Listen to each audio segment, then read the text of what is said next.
Hello, and welcome to the 31st episode of the interview series, a production of the Iowa-based arts and education nonprofit 1 Week Critique, which provides pedagogical resources and editorial support to students and teachers of the literary arts.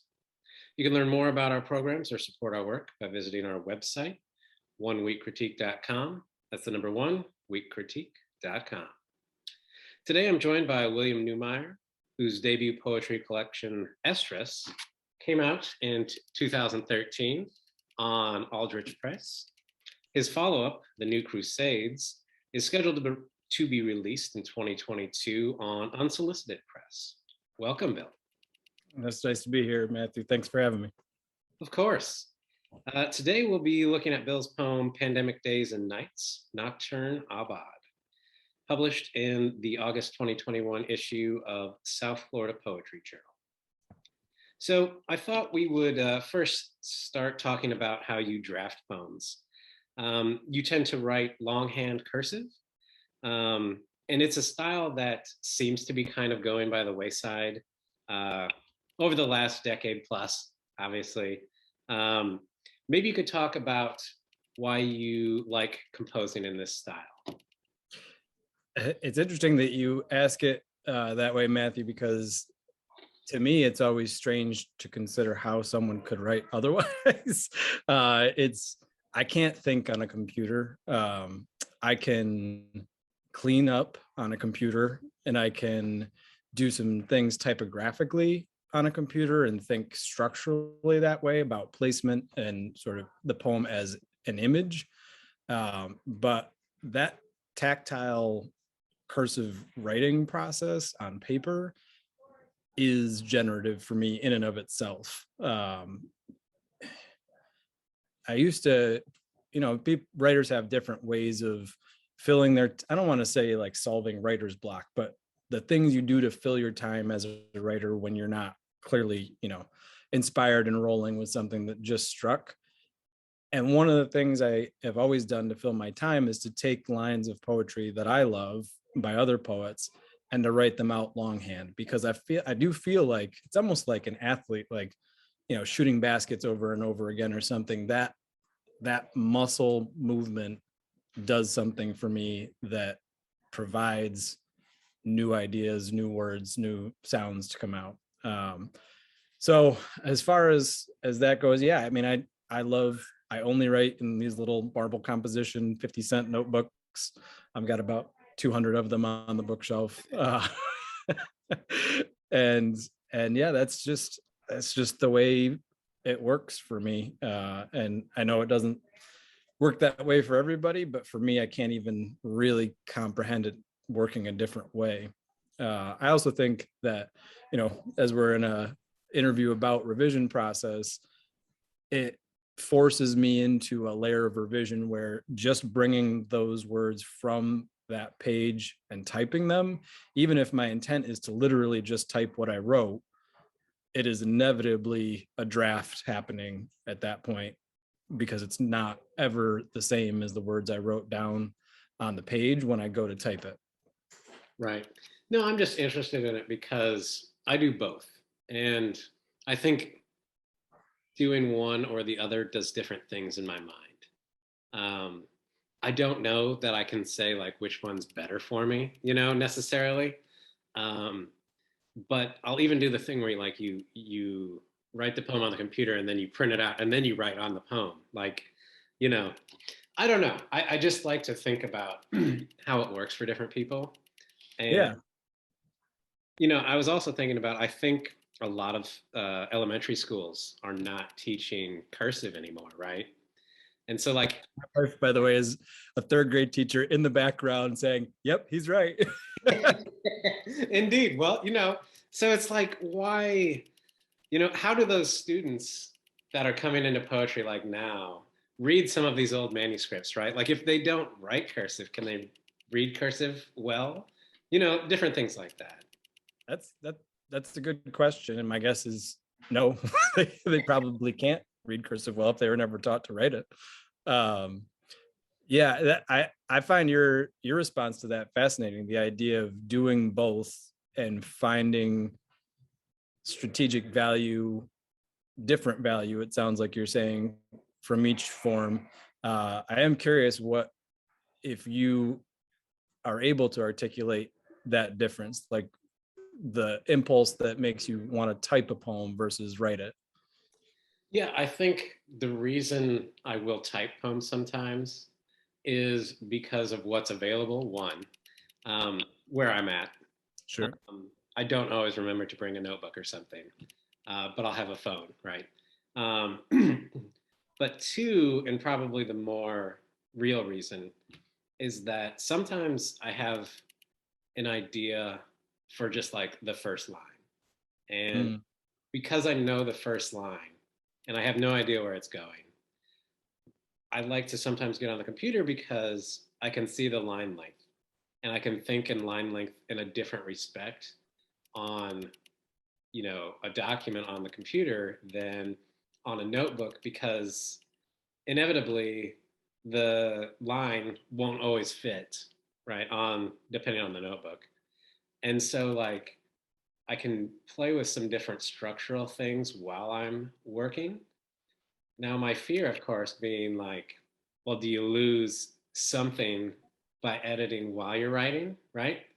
And so, like, that's why I go back and forth, because I don't know the answer to that. I'm sure there's some portion that you lose by doing that, but it does help me architecturally think about how they're gonna like fall and how the line might break, without really like kind of thinking in full thoughts necessarily. Yeah, I think that's fascinating to me, partially because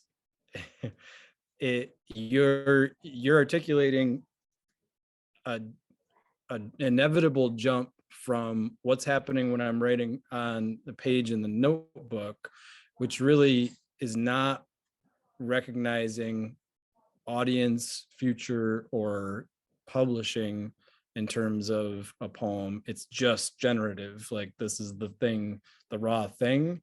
Whereas when you're talking about, as you type it, you're going to notice line length, and you're going to notice when the page can't contain that line anymore, and it's not the thing that it looked like on paper, which is a recognition of that line in that poem going out into a different world, where it's no longer just about writing, it's about, the ability to have that thing created and marketed and sold and read by other people. That fascinates me, because even though it might feel like a writing issue, it's already bringing in the issue of the difference between writing and publishing, in a fascinating way to me. Yeah, no, Like, that's definitely true. I hadn't really thought about the publishing aspect of that. And sometimes, like a lot of the stuff I type on my computer never even makes it to that like phase, of course, as most writers will know. Um, but I never really like sat down and was like, I'm gonna do this for publishing's sake, or I don't know, like formatting it in a way that's like easy to read, for example. It was more like, I think, experimenting with writing different line lengths and thinking about white space, and how that can change like the possible meanings or possibilities just within the poem. So sure. I don't know. Yep. I don't know. I have no real answer. No, I think that everything that was just said is part of an answer. I just find it fascinating that, there is such a difference in how that perception affects what you're doing. Definitely. Well, speaking of your notebooks, why don't we take a look at some pages from it that you were kind enough to supply. I'm going to share the screen here so our viewers can see. This is amusing to me, because when we talked about doing this interview, my initial sense was a balking that it probably just wasn't going to work out because you were asking about, first draft. And I was like, I don't know if you want to see what a first draft looks like here because it's not on a document anywhere. So I really appreciate your willingness to entertain this form of first draft. Oh, of course. I mean, this is really what I want to see, though. Like, it to go back to your point about kind of this as actual ephemera, like something you can touch and like you can feel where the pen, in your case, like wrote on the page. Like, I can't through the computer, but like looking at this feels in a way like closer to the psyche of the writer than when you like experience it on the page after X revisions, right? I don't know. Sure. But like, I also enjoy seeing the different ways that people compose. And funny enough, my next interviewee also writes their poems in a notebook. So we'll be doing a similar thing during my next. You're just setting a precedent. Maybe I should. Maybe we should hang out. That's right. I'll give you their name later. Nice. Anyway. Yeah, I think it's. That's. I'm sorry, I didn't mean to interrupt, but I think like it's probably rare too that like these pages don't also contain the kind of sort of marginalia you might expect in in a thing like this too, right? Like this happens to be a time where I'm fairly focused, but like it's also embedded between pages that are significantly less focused on this poem or anything else, or pages that have little bits of like my to-do list and groceries and like all kinds of stuff that creep their way into anything like this. Oh, definitely. Yeah. So as we're looking at this a little bit, right, some portions are written out poetically in lines.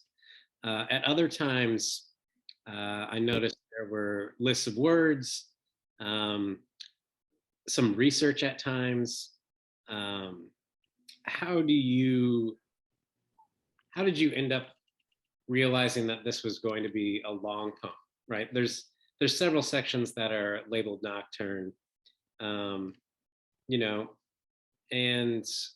I'm wondering about like whether you use prompts also based on like your kind of word banks.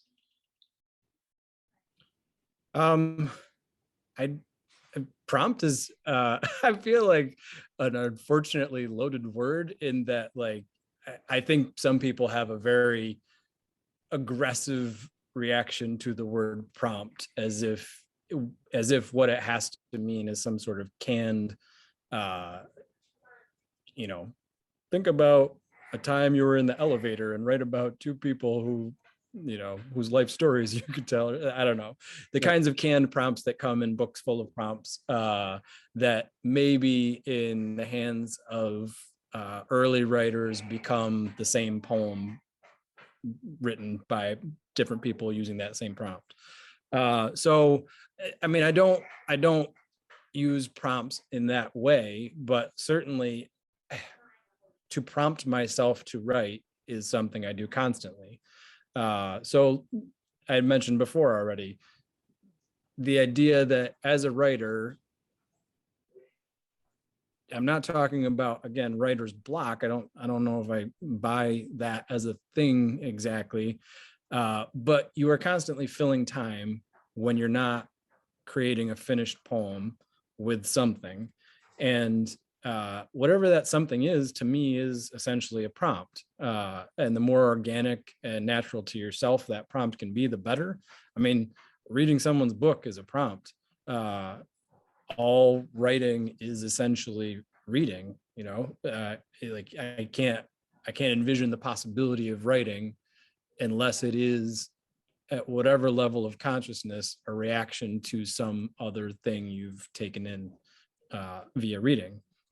So yes, one of my things that I do to prompt myself is definitely, and I have students do this all the time, and I feel like it just relaxes them, is whatever we're reading, I'll just say, write down what you like the sound of.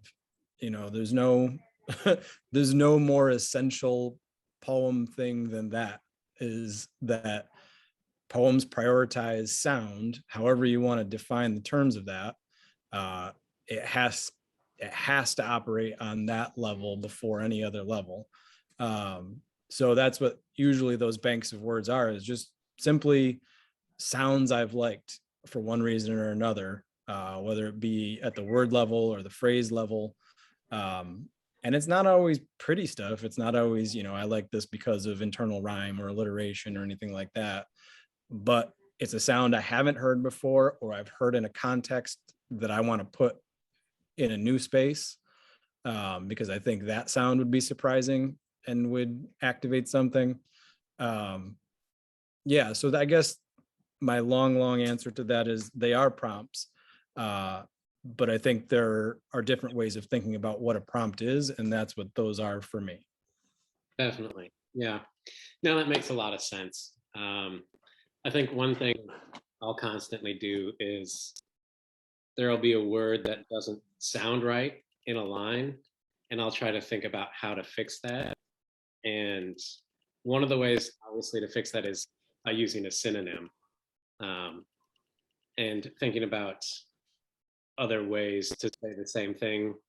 And then the other thing being like reformulating the entire line and like wondering how I can make it sound the way I want to sound.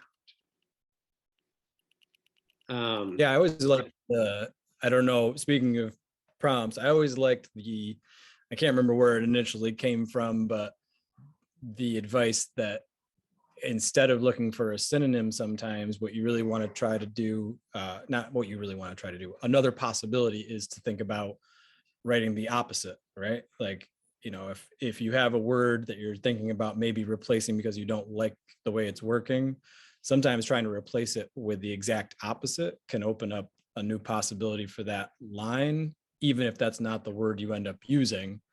I think it just forces you into a different direction that opens up thought in a way that can help. That is a really good idea. I don't know that I've heard that. You should, when you find out where it came from, you should let me know. Yeah, I'm sure it's not my idea. I'm sure I've heard it somewhere before, but I can't remember where. Well, I mean, isn't, if all writing is essentially reading, like, aren't we always like taking on those ideas from somewhere else and trying to integrate them into something that makes sense to us on some level? Sure, yeah. I mean, if you think about it, even in famous lines, like if you take like truth is beauty, like how much fun is it to think about, okay, what if I make that truth is hideousness or something, you know what I mean? And then to try to think about, does that work? Is truth hideousness? And then even if that's not the word you go with, it forces an opening of doors, I think, that provides a prompt. That sounds like a poem you should write, though. Is truth hideous? This particular section that I've got up on the screen right now kind of looks like maybe a step you're taking towards putting this on the computer, and thinking about how it might operate as a poem laid out instead of maybe more of in the draft stage. And the other thing that I noticed here that I really, really love is that somehow Keanu Reeves makes an appearance under the Nocturne section. Maybe you could talk just a little bit about both of them. I had forgotten about that. Yes, first of all, the initial part of that comment is dead on accurate. I think that one of the things I've realized in this stage of my life with young kids and full-time job and lots of different hats is there's such small, compressed, finite spaces of time and quiet and atmosphere in which I can write, that the writing becomes smaller, and I become bored with myself very quickly with that just straight, half-page lyric style. if I can't find new prompts, new ways to generate myself into things that surprise me or forms that I haven't tried. And this, I think, is a way to try to address that, in that, linking those compressed bits together in a way that organically makes sense is a way to overcome my own inability to sit down and write an epic poem because I just don't have that space in my life right now. But yeah, it's certainly me going back after the fact. I didn't plan to write this as a long piece at first, but then I realized that often that space for me is in bed in the morning or at night. And that's when I was able to get some things down. And then as they kept coming, then I started thinking reflectively, oh, these could work together. They're speaking to each other inevitably, because I'm speaking to myself before I go to bed at night and when I get up in the morning.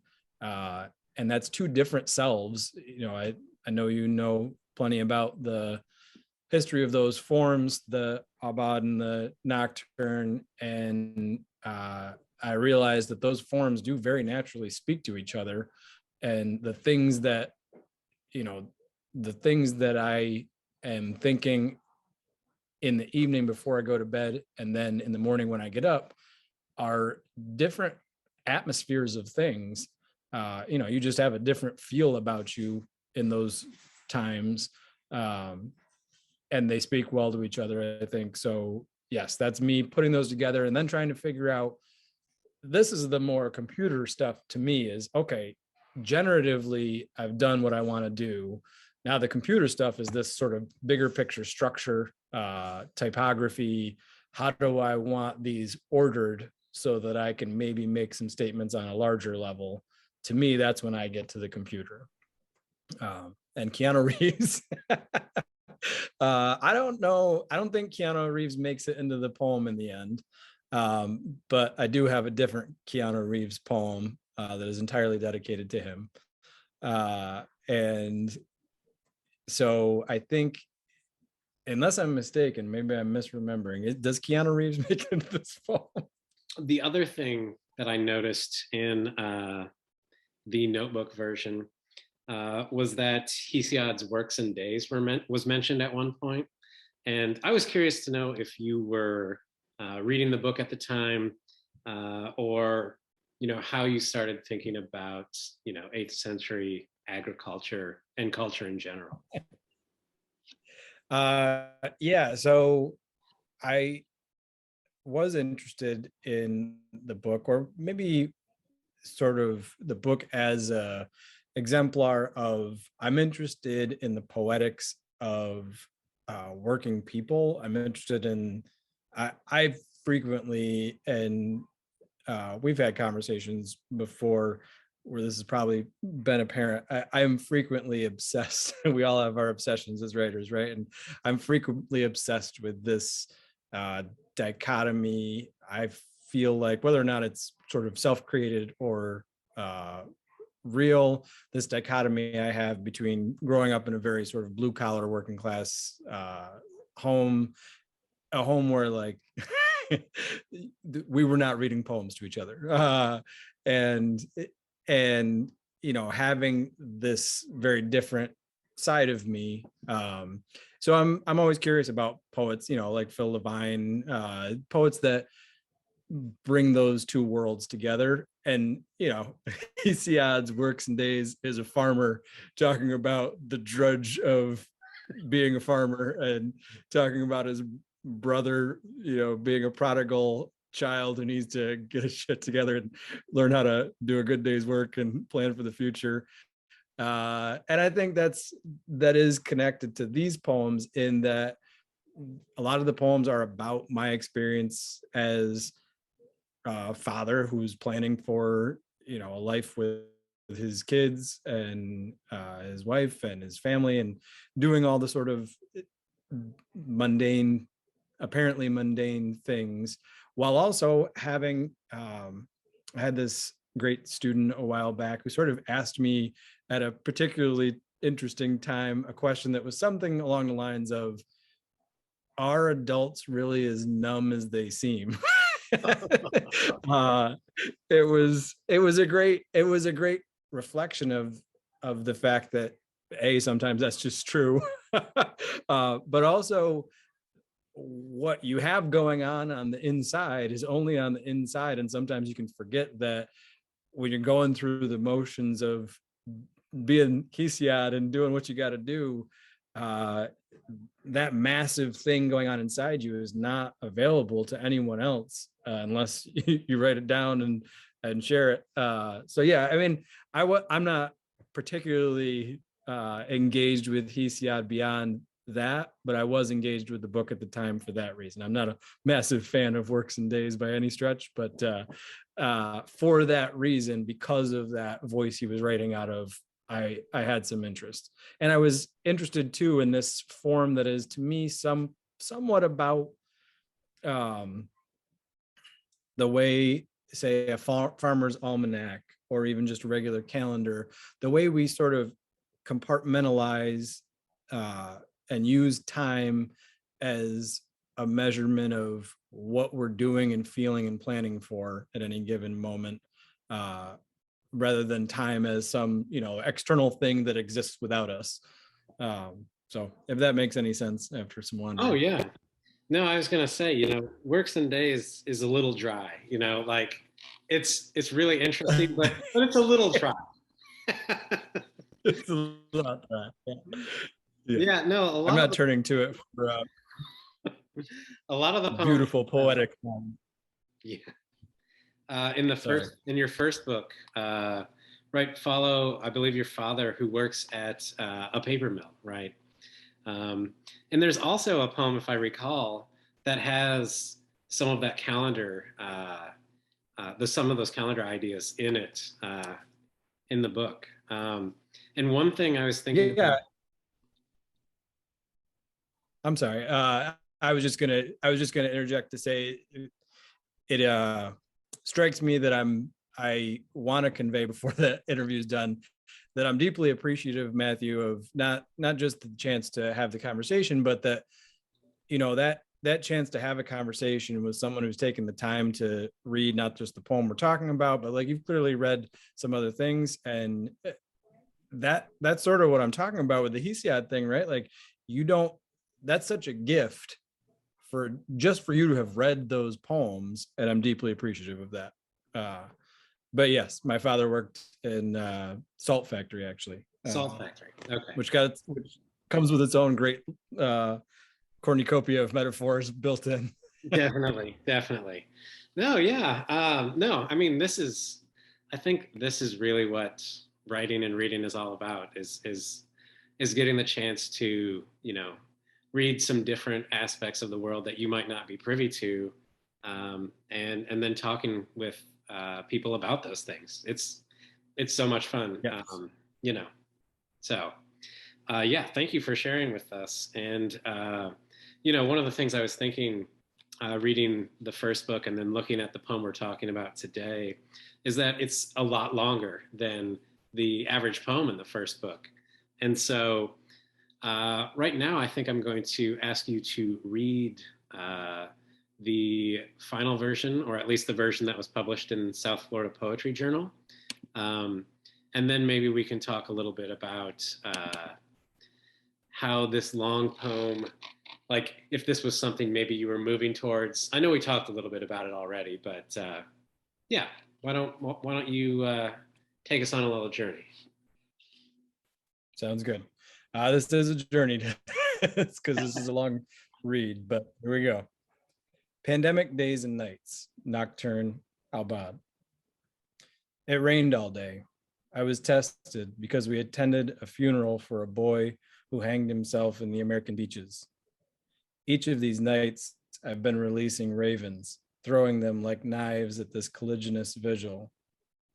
Shadows grow the way age makes you more than you were than when you were young. We were young and alive years ago, all gold-burned glow documenting our linger. But here we are 20 years side by side, glasses and oversized t-shirt, asleep on your left side, and me awake by chance, thinking through 40 years of breath, trying to track back to an earlier dark. We hide still here in our mortgaged heaven. The winged begin their song. I hug myself to you and wonder who we hide from. We hide from pines weaponizing into giant arrowheads before cut scene. The air is still full of our great disease, of our violet rust, our chorus of coming apart. New studies show we're all getting divorced, hanging ourselves, abandoning our children. The dark is other people or nothing. The nothing is hugging the wind chimes, now filling the mailbox with needles. I do love you, dear, but I can't find you in all this universe. Vis-a-vis a sound I heard, the hospitals are filling with lungs that can't perform. We know a thing, Aristotle says, by what it's for. Look at yourself, looking for a horizon in the black, you poor monologue coughing into gloom. Coughing, is it wrong to want this minute's witchy innards displayed in shorthand? To all at once read its code like seeing within a geode's origin story. The morning is excessive after the insular night. Where I'm from, everyone's fucked. Only avatars exist. How transparent am I when I weep these keepsakes? Whatever. I'm a tired narration. I trademarked the allure you see here. Morning's crass streamers of light transmit notifications. Rivalrous gifs appear to catch at the heart. A thing of mourning, like an heirloom sequestered for centuries after the war. War nostalgia breeds incessant fireworks tonight. Reminds me we once went to a concert on a small river island. The crowd purpled with stage light and plosive riffs. Quiet skiffs sleeked by. Neighborhood houses breathed darkly. In the throes of a solo, I felt the world wouldn't last long. It won't last long, I thought you said, and I'll only love you if you're quiet. I'm awake in the finger trap morning in Syracuse at 9 a.m. on a Friday, reading that Ashbery said what we require is surprise. So I covet a different discourse, a coronation of notification lifting me toward. That's what I call romance. That's what I crawl into morning with. Text me the transcript. Share me like a shot of mood ring. Take me with you to the plaque commemorating the last normal day the day broke. Broke, we're at the Sunset Drive-In to wonder who will make the estate last.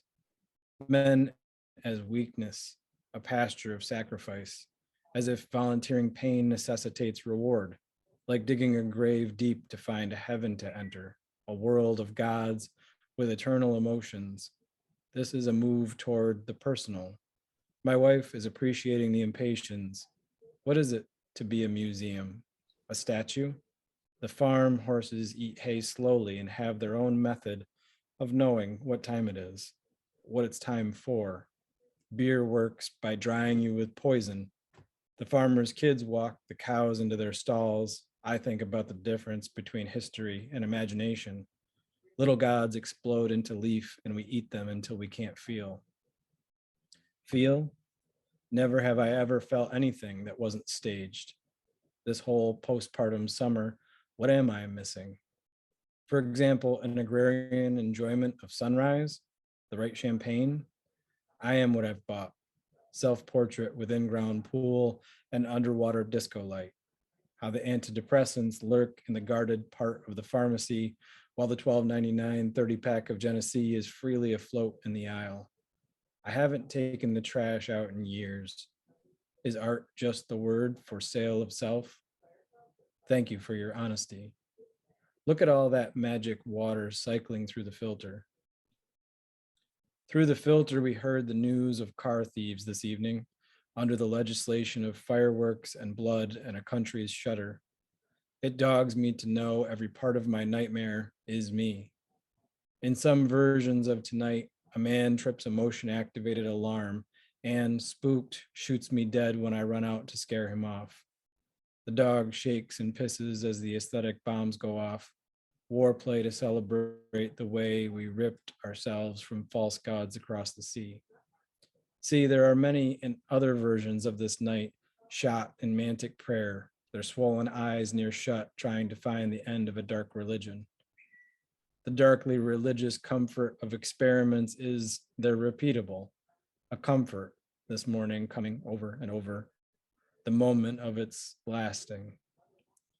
What's the last sense that can't be settled into sleep?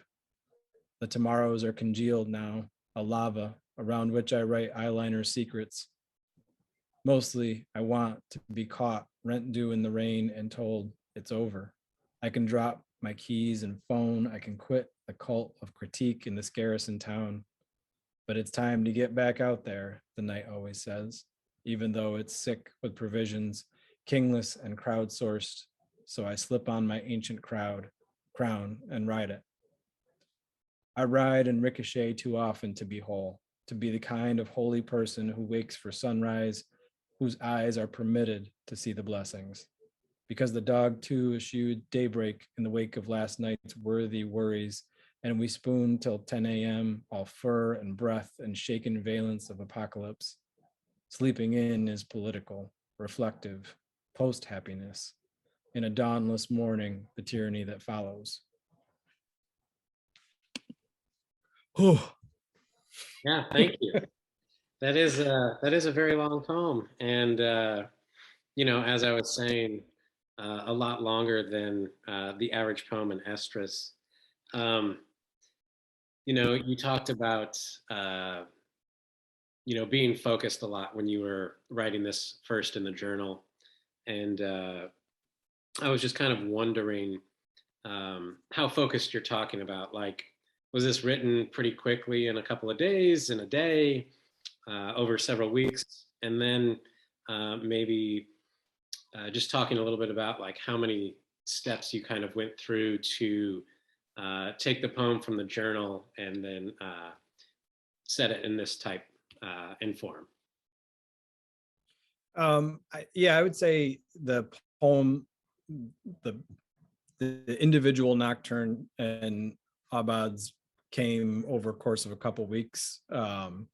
And then, so that part of my journal there, it was all I was doing for that couple weeks was the prompts. And that's always a comforting feeling for me. And I think probably a lot of writers, when you get from that sort of uncomfortable in between stage where you don't have a forum to dump what is spinning around into yet, so you're just, it can feel like you're just waiting or spinning your wheels or something. But then once I had that form going, even though I didn't know what it was going to become yet, it felt good to just have those prompts and know that they were going to get dumped into that form. And then what I realized was I did start typing them at one point and thinking, okay, I'm going to make these work as individual poems. And then I quickly realized that not only were they talking to each other, but that they just didn't have the strength as individual pieces to work in the way that I wanted them to, because hopefully they gain resonance from each other. And without that resonance, it just wasn't what I was hoping it was going to be, and it wasn't what it felt like when I was writing them individually. So then is when I started. I actually had them, talking about your hybrid model there, I had them individually typed at that point, but wasn't thinking about them as a whole. And then I went back to my journal and started doing that arrow stuff, and was like, all right, well, these are the ones I have. If I think they're talking to each other and need to be together, how can I make that happen? And then came up with the ordering, and I knew I wanted to end on that sort of right justified morning. I knew I wanted to end it more optimistically than pessimistically. And so that was sort of an anchoring point to know that from the beginning. And then I sort of went back through and tried to make sense of how can they talk to each other in a way that is going to climax in that point. And that is also the point where I thought to myself, I think not only are they talking to each other, I think I can use that end of the last line, beginning of the next stanza, chain link structure to really make that clear. Yeah, no, I think that's definitely working well. I really love how we move through the different night and day poems, and how they feed each other, and so that it like feels kind of like you're living through a week um, of time, while you're going through the poem. And it also allows like all of these different images and scenarios to kind of come in to the mind of the speaker, right? And like be reflected back at different moments throughout the poem. Um, and as you said earlier, this kind of was an intuitive choice to combine nocturnes and aubades. And I was just thinking, I don't think I've ever seen this done before, like in a single poem. And so I was wondering if you had seen that done elsewhere, um, or if this was just kind of like one of those aha moments where, because you'd been like focused on it for several weeks, um, and they weren't, aligning in the way that you had kind of hoped, that it was just, I think this really does go together. It was the latter. I'd never seen it done before, and I don't mean that as in like I didn't feel like any grand innovator. It very well may have been done before. I just don't know of it. But yeah, I think it didn't feel that aha, not because I had seen it done before, but just because I was like, oh, this just makes a lot of sense. You know what I mean? It it didn't seem like I had pushed into anything that wasn't fairly obvious in a way.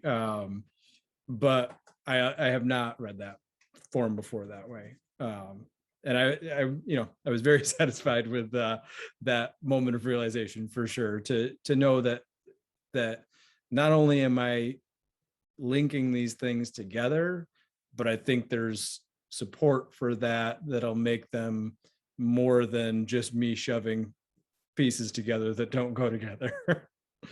Right. I really wanted to work too with, there's a line early in the poem that I'm sure you have this feeling too, where you have favorite lines even within a poem. And for me, I think that there's a line in that first stanza, shadows grow the way age makes you, more than you were when you were young. And I wanted to work with that motif throughout, which is kind of what we're talking about, right? That I really was having a moment as a parent, especially, where I was feeling that realization that I'm like, oh, you really are like more of a being the older you get, because you contain more just quantitatively, like as long as you maintain your memory, you just are more of a consciousness the older you get. And so that kind of layering of, having a conversation with someone you've been alive with for 30 years is different than the kind of conversation that you can have with someone you've been alive with for 10 years. So I wanted the poem to inhabit that a little bit, like the idea that each of these grows with the shadow of what has come before it existing inside it. Yeah, I think to your quantitative notion, I really spent a long time, and I wrote a really long question for you based on numerology that maybe I will not read the entirety of. Um, but I think what I really wanted to talk about is that switch over in the middle of the poem, where we move to using slashes, and how you got to that point. And, just to note that, after really thinking about nocturnes and aubades for quite a while, right? Like the idea that they're predicated on like a second person or a lover, or, whoever that may be, and how one or the other will like celebrate it, or actually bemoan the fact that because now it's the day, you have to leave that other person and go do whatever it does that sustains you, before being able to come back and like Yeah. So yeah, I mean, I was just really interested in how the quantities really lined up um, throughout the poem and were operating. Yeah, I mean, it there's a level of sort of treasure hunting detail there that I was not intentionally going for in terms of some number choices, but certainly the bigger picture of uh, size and how long lines and stanzas were, and the back and forthness of that, just like the back and forthness of night and day, and the back and forthness of, you know, a speaker and an other, a speaker and a beloved. It was definitely something that I was working toward. And again, I think it also is about that idea of almanacs and time and compartmentalizing and measuring. Um, and as far as the piece about the slashes, I think that I always loved. So, you know, we started this conversation looking at notebook pages, and I I always found myself struck by poets who would talk about, you know, say there was that big push about, you know, you have to be able to read everything out loud to appreciate it or for it to have value. And then there's the natural retort of there's so much that happens visually on a page that isn't about an oral experience, except not even in your own head necessarily. It's about a visual experience, which is part of the notebook thing too. And I remember years ago uh, reading Ben Lerner talk about, I think he was referencing Alan Tate, but he was talking about using that virgule, which he does to great effect, as, so he was talking about Alan Tate's idea of the poem as an inevitable failure. And so what he said was that the virgule, that slash, can act uh, as a blueprint, so that the poem, instead of becoming an enacted thing that's bound to fail, always remains in that phase of being a blueprint of the poem instead of the poem itself, which is, you know, a bit of an idea in and of itself. But what I loved about it was that new thing a poem could be, right? Which I think is what poets makes poets, is they realize there's a whole lot more possibility to writing than prose offers. And prose has a lot of wonderful things to offer too, but I think poetry is about busting open the possibilities of writing to the nth degree. And that, so then I was like, okay, I can do some shit with these slashes, and it doesn't have to be what Ben Lerner does with them, but now I've been given a new kind of permission. And yeah, I think the poem, even early on, has a lot of these moments within lines that clearly sort of beg for punctuation, either in, you know, visual space or in the way you read them, the way I read it out loud, where I might have put slashes in the beginning, but I liked the effect of growing into that separation as the poem went on. And again, I feel like what I really wanted to work with was that sense of the later parts of the poem having earned layers from what came before. Um, and then what that also, I'm hoping, does is you get to those slashes, and then you have that ability to go back and reread the earlier stanzas and say, oh, they're there. They're just not marked in that stanza. Um, if that makes any sense at all. Oh, definitely. Yeah. No, I saw that operating beforehand and was thinking, like, in my mind as I'm reading it the first time I read it, about the choice not to include the punctuation that would normally be in that position. And then I got to the slashes and was like, okay, hold up. I got to like reevaluate, right? Like how I'm reading the poem, you know? And so I think it does a really nice thing of thinking about the past and the present, both through the actual punctuation and through the content of the poem. Um, and it's clearly about the pandemic. Obviously, it's in the title. But, the pandemic has really changed a lot of things for a lot of people. And I was just curious to hear, how that has affected your poetic life in general. Um, and, we've got a speaker in this particular poem that is trying to, think out how to act and what to think about things and what the best courses of action are and how, we can change things for the better.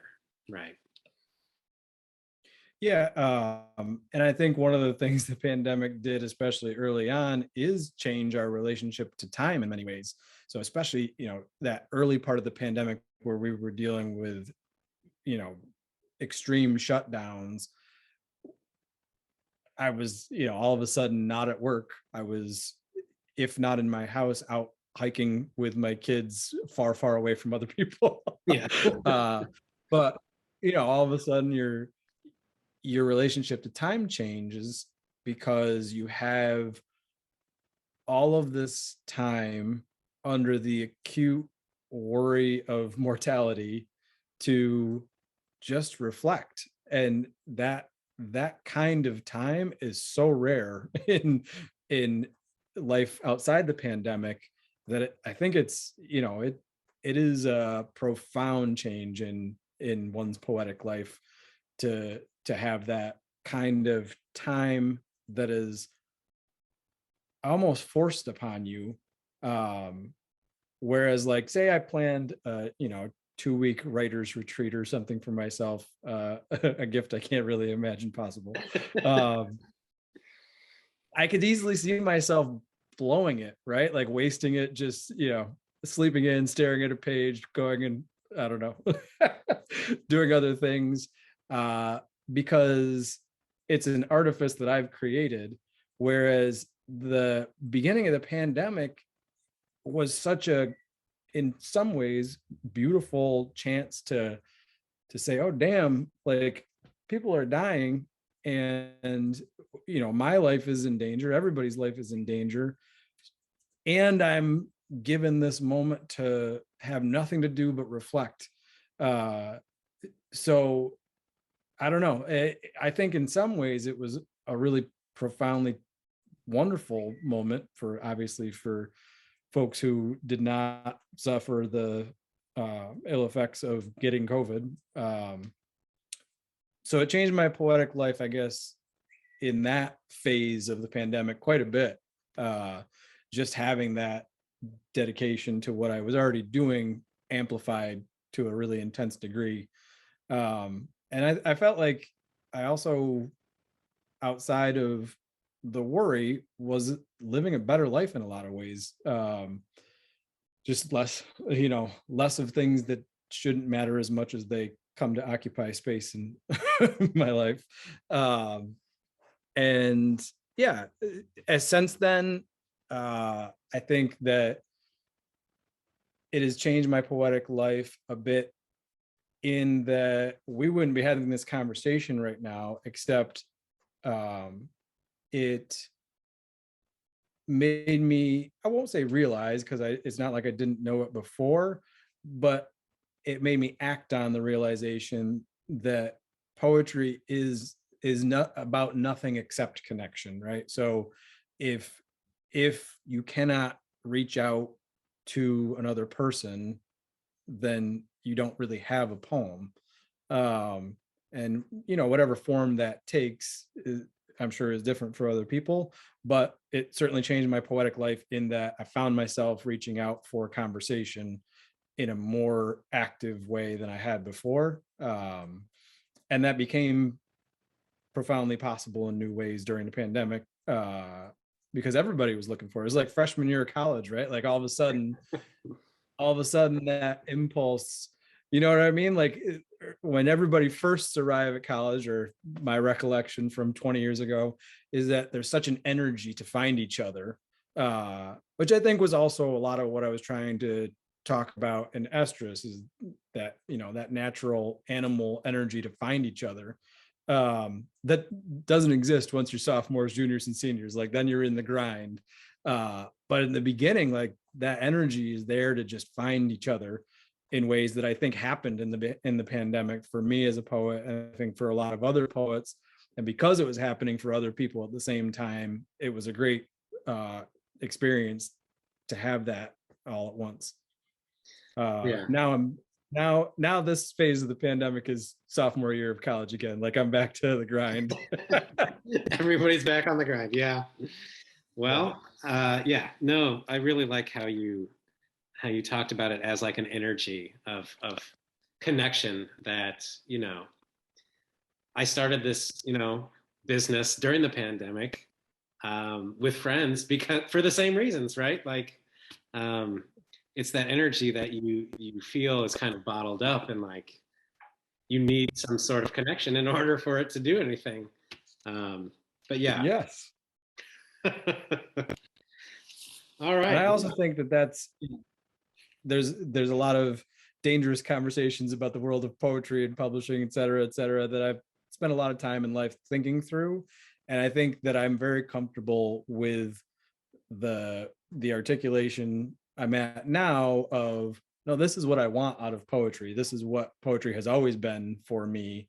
So if I can have connection, then I win, and I don't need any of the other trappings. Definitely. Well, thanks so much for spending time with us and for sharing your poem and your editing techniques. Once again, The New Crusades will be out in 2022 on Unsolicited Press. Thanks so much, Bill. Thank you for having me. Thank you. Have a good night, man. You too.